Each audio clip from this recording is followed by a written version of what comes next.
If you experience anxiety, consistency is much more important than quantity in terms of identifying strategies to help manage your anxiety. Hi, I'm Kim Adams, and I work with midlife women to help build more self-acceptance, have less anxiety, and have more calm and confidence in their life. I do that through embodied movement with yoga, grounded spirituality and psychology in groups or one-to-one coaching. So welcome. If you enjoy this video, please like and subscribe and share if you think others would find some value as well. If you're someone who has anxiety, and especially if you are motivated to educate yourself and identify ways that you can manage your anxiety better, you will probably read so many different perspectives on what you can do. There are many tools, many strategies, many coaching plans, many different theoretical models that will give you things that you should do, must do to manage your anxiety. And what I really want to say today is simply that it is more important for you to choose 1, 2, or 3 things that you can sustainably include in your life in a consistent way, rather than do everything that you hear gurus, experts, Instagram influencers tell you that you need to do in order to be more mentally healthy. So there, as I said, there are so many different ideas and life hacks. I really don't like that word hacks. It's like we're hacking a computer. But there are so many, and so many of them are actually quite valuable. But the key is the mix and match. What tools, what strategies actually suit your personality, your lifestyle, and the resources that you have available to you. So some of these strategies can be quite expensive and really only available to those who have privilege and who have time. For many people, you have children, you have job, you have other commitments, and you also have bills. So you can't afford or have the time for doing all of these amazing things that give you the promise of finding more ease and calm in your life. So what is really important is to first be curious, explore. It is really good to do your research, read books, get online, follow podcasts that you find interesting, and learn about the new and emerging techniques that are coming forward that help manage mental health. And also some of the long ancient techniques that we now can actually find the scientific evidence to why they work. So yes, do your research, have a look around, be curious. And then choose different tools or strategies that help, that you think you might enjoy, and give it a go and see how that feels.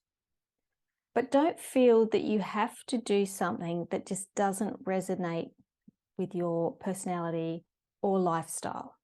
So for example, for me, I have read a lot about having ice baths, and the scientific evidence is coming through fairly strongly to suggest that exposure to extreme cold is really good for building emotional resilience, helping manage depression and anxiety, also great physiological benefits. It does genuinely sound like something that does work. However, I detest cold water. I do not like the cold. And so the thought of doing an ice bath, it's not desirable to me at all. So I don't need to feel pressured to do that. I think it is something that could work. I think it is something that could help me, but it does not appeal to me in any way. So I'm quite comfortable in saying, when I've been invited to go to ice bath workshops, etc., no, that's actually not for me. So you might have some things that you read about and go, look, I do not want to do that. And that's absolutely fine. You might find some techniques or tools, such as yoga, for example, that you go and you try and it just doesn't gel with you. And that's absolutely fine. Sometimes you don't know whether something will suit until you try it. So try it with genuine openness, with an openness to explore. Don't go with a closed mind. Meditation's another one. I think that's an excellent tool for many, many people. But there are many different types of meditation, so it can be useful to explore and find something that actually works for you.